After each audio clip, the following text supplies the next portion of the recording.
Electricast.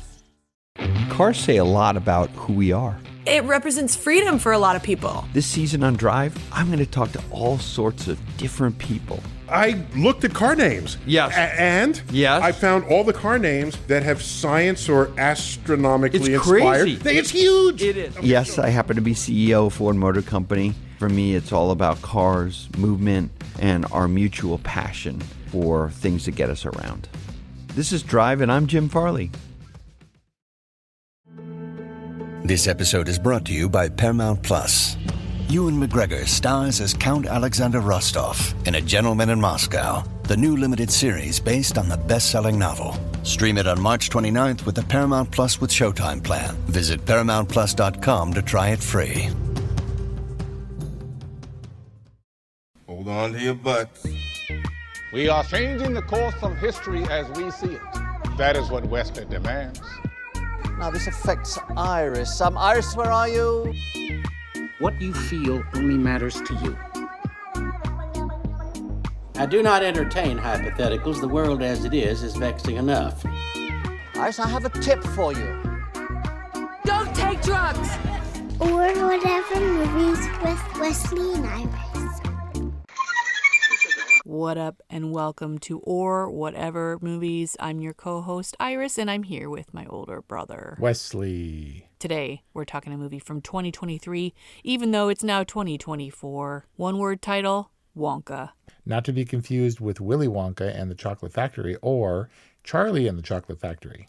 Wonka, starring Timothée Chalamet. Would you agree with me that it is a direct prequel to Willy Wonka and the Chocolate Factory and not Tim Burton and Johnny Depp's Charlie and the Chocolate Factory? It appears so. It is an entirely original work of fiction, not a Roald Dahl adapted story. Okay. It's based on the characters. Ostensibly, Correct. The Gene Wilder character, given that Timothée Chalamet has more than a passing resemblance to a young Gene Wilder, if not a young Willy Wonka as portrayed by Gene Wilder. It's mostly the hair, right? And the nose? The hair is pretty spot on, and I love Timothée Chalamet's long locks, and it was great. They were just unleashed and beautiful, but there's nothing that compares to Gene Wilder's sparkling baby blues. Well, I'm glad to hear you echo the sentiment that Gene Wilder is unmatched as Wonka. But obviously, Timothée Chalamet and his luscious locks, he's a big cutie. And this is Big Cutie Wonka. But if he's a direct prequel character to Wilder's Willy Wonka, I would have said nobody would call Gene Wilder a big cutie, right? Maybe in his time. He was like the Art Garfunkel of chocolate. He had the twinkling baby blues, and he was strange, and he was he was delightful. He wasn't bad looking. I mean, I don't know. What were people's... he seems like he was very much in vogue in the 70s. No, not at all bad looking, but definitely more mad scientist than Timothée Chalamet's Wonka. Yeah, but Timothée Chalamet's Wonka as a kid. Yeah, but if we're doing it this way, and it seems like everything is setting up the Wonka we know. The Oompa Loompas are orange and have green hair, not the case in Charlie and the Chocolate Factory, the Johnny Depp, Tim Burton one.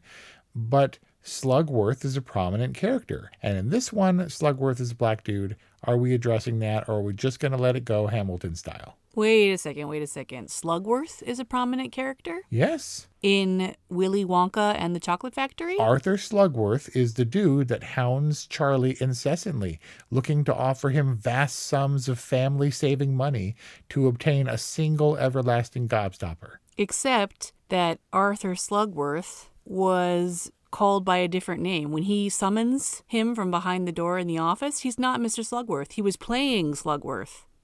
Okay, fair enough. Thank you, accuracy police. I'm now recalling that fact.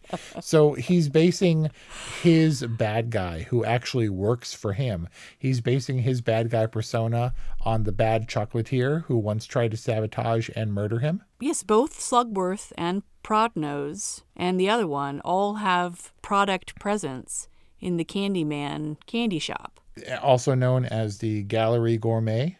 No, I'm talking about the original Candyman, the Candyman can, that one. Yeah. That was, so there's Slugworth chocolate and there's Prodnose chocolate. I think there's even Fickelgruber, and they all have product placement or product presence rather in the Candyman candy shop because those are ostensibly Wonka's competitors. Although in the original Willy Wonka and the Chocolate Factory from 71, Wonka's already risen to prominence and all of his competitors are distant seconds, if that. Man, Iris is bringing it with the authenticity, man, holding him to it. Willy Wonka and the Chocolate Factory is so beloved to me, so irreplaceable that I didn't even see Johnny Depp's Willy Wonka.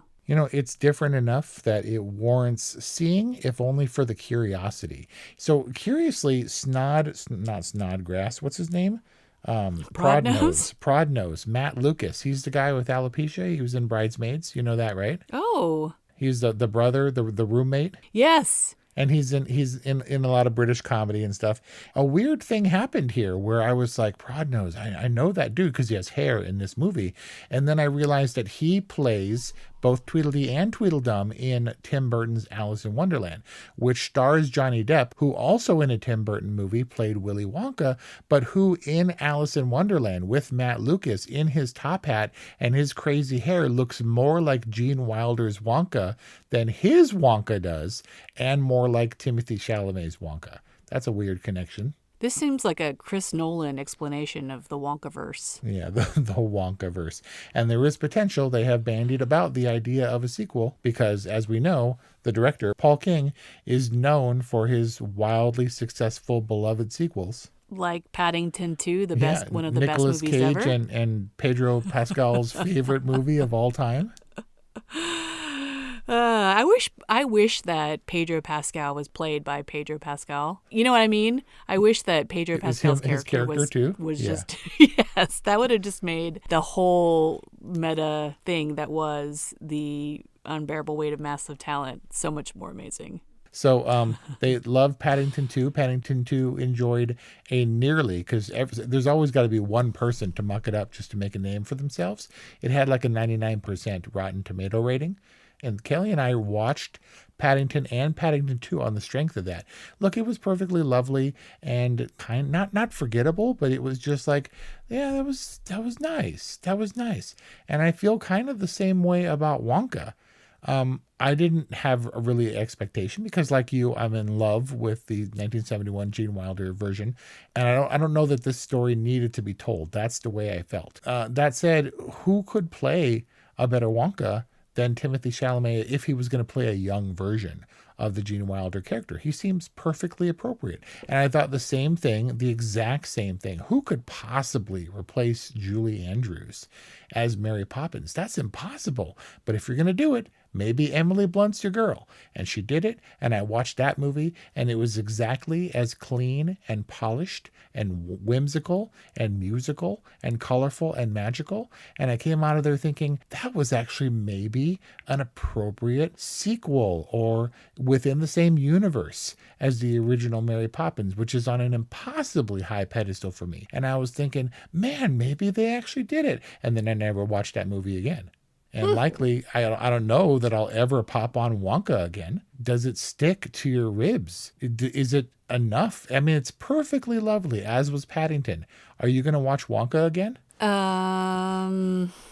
Probably not. I mean, I did watch it twice. And you have kids. And I have kids who typically like to watch movies more than once. It sounds like Wonka has inspired a lot of theories and reflection. What Wonka made me realize about movies, especially old ones that are beloved, is that I think movies grow souls over time.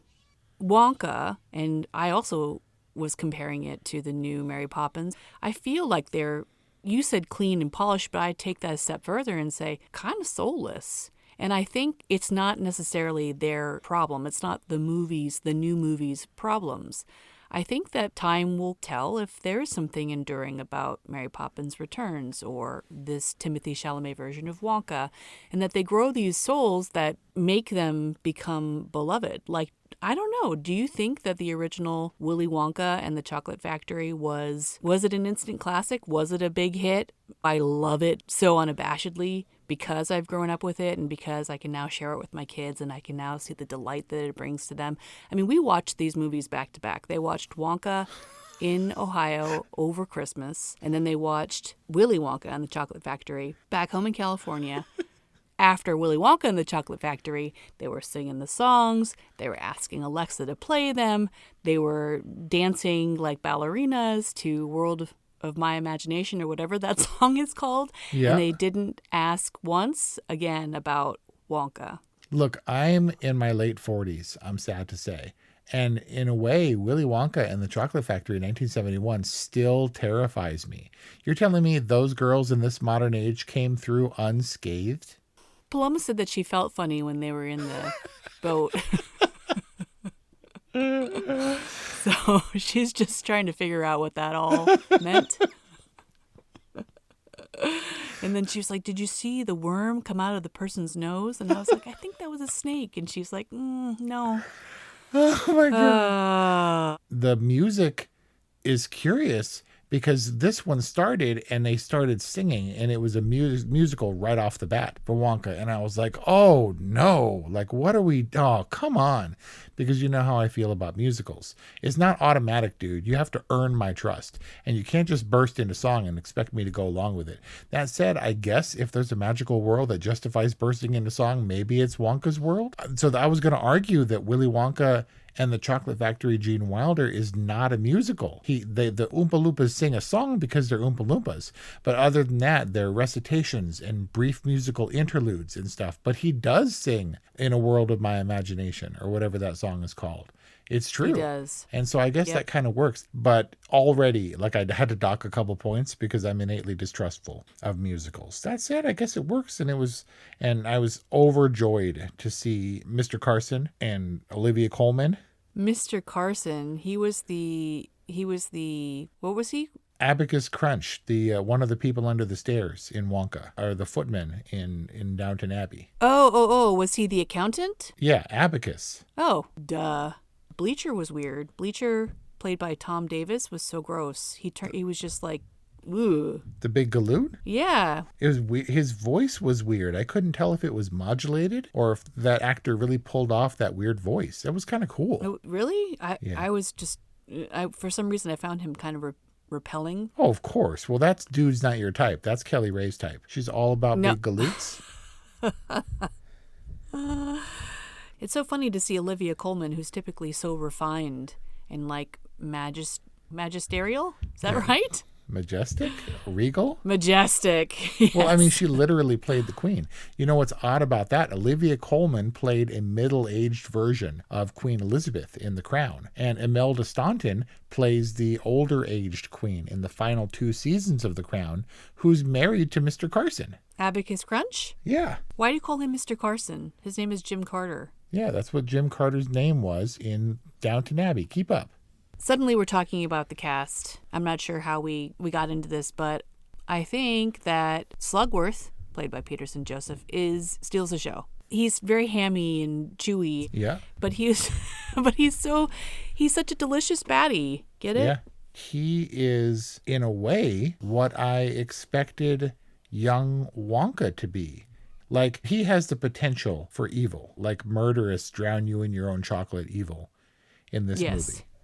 You know who else would have made a great Wonka? Like a great tribute to Gene Wilder's slightly maniacal Wonka is Hugh Grant as Lofty. Wait, Hugh Grant as Lofty, or Hugh Grant would have made a good Wonka? Hugh Grant would have made it. Doesn't work because he's far too old. He's in fact way older than Gene Wilder was. But so he's refined and he's genteel, if that's the word, and he's properly mannered British, but under the exterior you can see like the seething animosity. I love Hugh Grant, especially late stage. Hugh Grant, he did nothing but bitch about the process of making Wonka. He thinks it's stupid, and he said he had cameras stuck in his face and he was orange and doing a stupid dance, and he hated the process. That said, he liked being a part of the movie, but he is like the new generation of Anthony Hopkins play for pay kind of dudes who's just like, I did it for the money. And he's an intolerable tool, but like beloved in a weird way. I think he would have made a really good Wonka. But I mean, come on, you can't do Oompa Loompa just for the paycheck. I mean, it's so ridiculous. It is. He bends over and his fart is the transition That's stupid. to another sequence. How much could they pay you to do that? For Hugh Grant, there's definitely a number, and whatever it was, they reached that number because he made no secret about the fact that he did it for the money. But he still showed up for all the promo stuff, and he's laughing along with everybody else. Well, because he's getting paid to do that too. Yeah. So I was so confused. The appearance of the little orange man, as young Wonka refers to him, was so confusing to me, kind of threw the whole film out of perspective. Like, I was like, why is he so small? And then he was talking about how he's big for his people. Yeah, enough to warrant the nickname Lofty. But in actuality, he's below average. I guess so. A quarter inch below average. But he's about the size of a candy jar, right? Which is always the reference. He's carrying it around and he's stealing it and whatever. But I was just like, why is he so small? And it took me forever, but I finally realized that this Oompa Loompa is not to scale for Willy Wonka and the Chocolate Factory. They took this in a completely different direction. And I realized why, because you can't have little people play a different species in a movie. Not anymore. That's very inappropriate. But look, Peter Jackson's forced perspective, or Elf's forced perspective, Jon Favreau's Elf with Will Ferrell, that's an old trick. They could have done forced perspective Oompa Loompas, especially given the fact that they so rarely interacted with Willy Wonka or any of the normal-sized kids. They did, but it could have been done, is what I'm saying. Hey, it's Kaylee Cuoco for Priceline. Ready to go to your happy place for a happy price? Well, why didn't you say so? Just download the Priceline app right now and save up to 60% on hotels. So whether it's Cousin Kevin's Kazoo Concert in Kansas City, go Kevin, or Becky's Bachelorette Bash in Bermuda, you never have to miss a trip ever again. So download the Priceline app today. Your savings are waiting. Go to your happy place for a happy price. Go to your happy price, Priceline. Life is hard, but finding a really great podcast makes the days go by so much easier. Hi, my name is Blue Telusma. I'm a writer, an emotional intelligence coach, and the host of Humanize with Blue Telusma, a podcast where we believe that when you humanize everyone in the room, a great conversation is almost guaranteed. Join us every week here on Electricast as me and my guest co-hosts unpack big topics and interview even bigger personalities with a sense of humor and a dash of mischief. If you're looking for a new best friend in your head, we've got you covered. Electricast. Saying. But yes, in 1971, it was a different world. It is worth noting that Charlie and the Chocolate Factory, Tim Burton's version, all the Oompa Loompas were played by a single person. Spoiler, Deep Roy, who was also a Hobbit, and he was played more closely to Hugh Grant's size in Wonka. So I think they're taking something from the books there. Smaller is more book accurate. He's really great, and we watched this with Michelle, who loves musicals. And the moment she found out it was a musical, she was like 10 times more excited. And I never heard her laugh more than during Hugh Grant's scenes. But I was also just like fascinated with his little bar. And I was like, why do we not have life-size versions of those? Right? Don't we? Like shipping container, like condos and stuff? I mean, I guess, but perfectly suited to being able to drink, to make your cocktail and then recline. Wonka had his equally magical little chocolate factory in a suitcase? Yes. In a carpet bag or whatever? I don't know, man. The movie was awfully convenient and magical. For someone who was so technologically adept, to be illiterate was weird. He was dirt poor and then suckered himself away into servitude. But with no money, how did he procure worldwide magical ingredients? And the flying chocolate? And I don't know, man. It was awfully magical. It was awfully magical. He was awfully magical. They referred to him as being a magician, but I always thought that was just euphemism for making great chocolate. Yeah. Like, this guy is a legit magician. He's pulling canisters, like apothecary jars full of chocolates out of scarves and stuff. Full of magic at that. Exactly. So it was, they kind of went very literal with this whole idea of Wonka as a magician, which was fine. And Timothy Chalamet was adept and all that. I don't think we were watching this for the plausibility of the screenplay, but I was aware of its implausibility, unlike I was ever aware of it in Willy Wonka and the Chocolate Factory. That's because it wasn't implausible. It wasn't magic. It was real. There was a real chocolate river, for God's sake. But people are blowing up into blueberries and, and flying into fans and transposing into TVs. But for some reason, that doesn't bother me. Why did this magic bother me? Because you were younger and because it was practically done. The most special effecty, cheaty magic done in that was when Mike TV turned into like blinking particles in the air as he was being transferred through the air. This was all CG and stuff, or at least a lot of it. His magic, no more evident than in what we were supposed to believe was their practical interior decorating skills when they decorated his chocolate shop. It was like trashed, right? It was like a The Last of Us situation, and they made it into like magical Encanto tree. Yeah, that was their soft open. I was like, whoa, I expected a candy counter, right? Like a la Wizards at Universal Studio, where you can get candy and magic at the same time. I mean, as magic goes, do you know how many people in today's day and age would pay good money for hair-growing yak chocolate? I mean, do you get to pick the color? I don't know. Does it matter? People love technicolored hair. Oh, that's true. Why was Wonka immune to the chocolate when he took a bite of it and declared that it was tainted? Yeah, he tasted the Yeti oil or whatever it was, but then he didn't get affected. I noticed that too. So when was this movie set? Is it pre-war? 30s? Is it the 40s? They have cars. Parallel universe? I don't know. So Wonka, 1971, was that a present day movie? Seemed like it. They had TV. Mike TV was addicted to TV, and TV, as we know from Back to the Future, didn't infiltrate homes until the mid-50s. So if that's a modern movie... They didn't have automatic washing machines, though. They didn't. Okay, or what? They weren't widely available? Maybe not commercially. I looked it up. Gene Wilder, in 1971, in the modern day Willy Wonka and the Chocolate Factory, the movie, 37 years old. Timmy Chalamet was what, early 20s? You call him Timmy? Yeah. You just called him Timmy. He's the little kid version of Willy Wonka. How old? Well, in real life, he's 28. So, yeah, his character was probably 25, I'd say. So if he's 25 and 27 and 37, that's a mere 12-year difference, which means that this movie would have been set in, what, 1959? I trust your math. I can't tell. It's a little bit like Cruella. I can't tell appropriate time period in Britain because all the cars are bubbly and look like they're from the 30s and fashion is silly. So maybe this was 1960s London. I mean, the cars might suggest that that's true. I'm trying to think what else would have been pegged to any specific time period. There really isn't. Was it weird to see Keegan-Michael Key in this movie? No.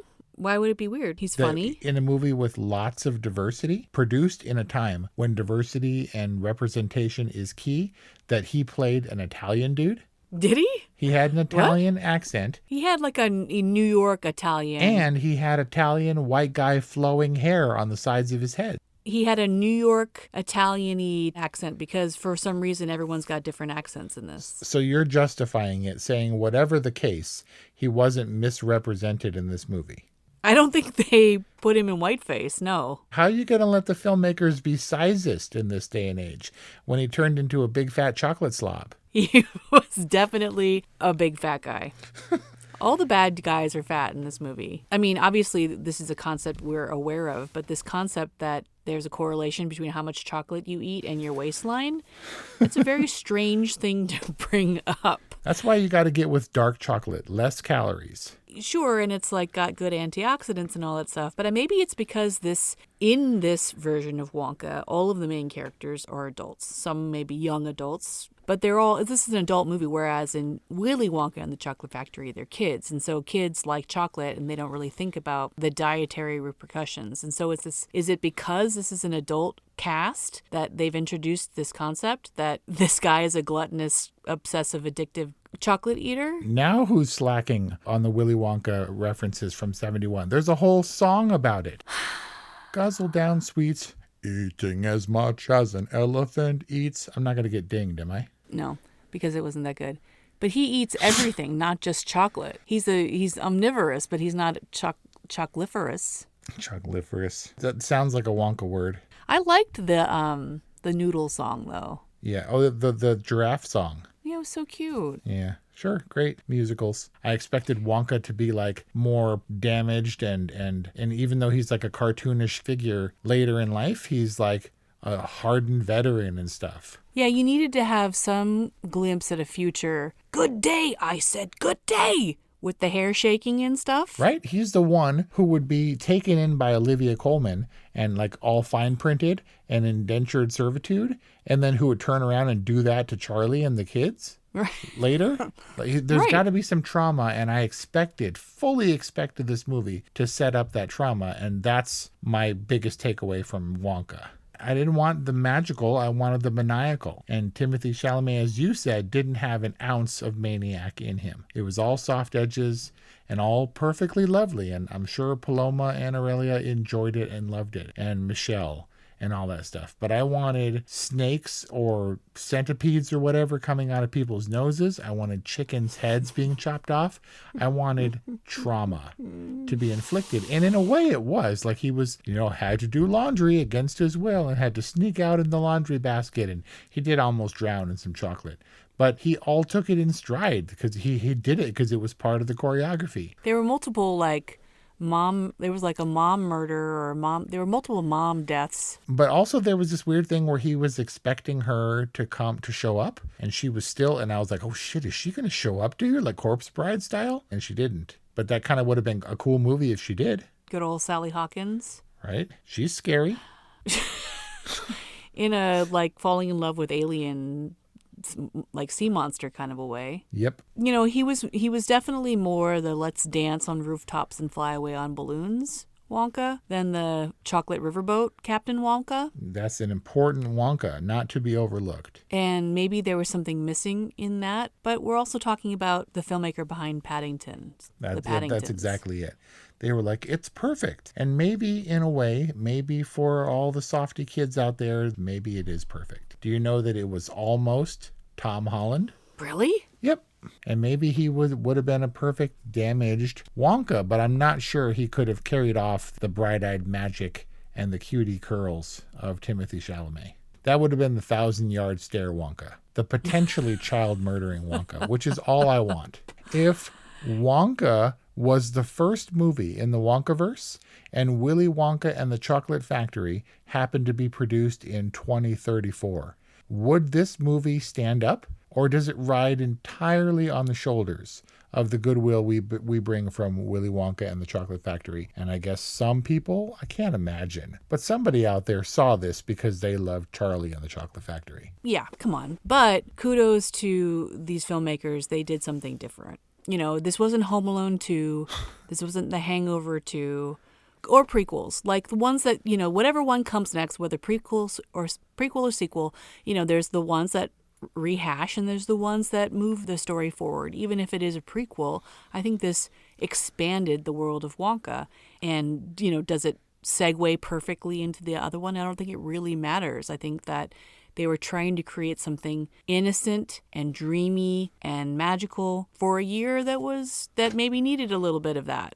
I completely agree, and it worked. You got your kids on board so much with Wonka as a gateway drug that you got Paloma on the boat with the snake coming out of the dude's nose. For the record, I think it just slithers across the upper lip. I'm saying that chicken lost its head on screen, and really, kids though? were screaming. And then Gene Wilder does my favorite part of Willy Wonka, where he just screams. He's staring up in his face and he goes, "Wah!" Stop the boat. That's terrifying. And it worked for me too, man.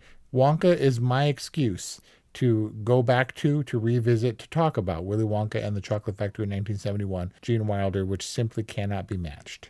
I am going to give it an all right. I'm simply not going to revisit it. And I don't know if Willy Wonka and the Chocolate Factory helps or hurts this movie in that regard. I will always go back to that movie.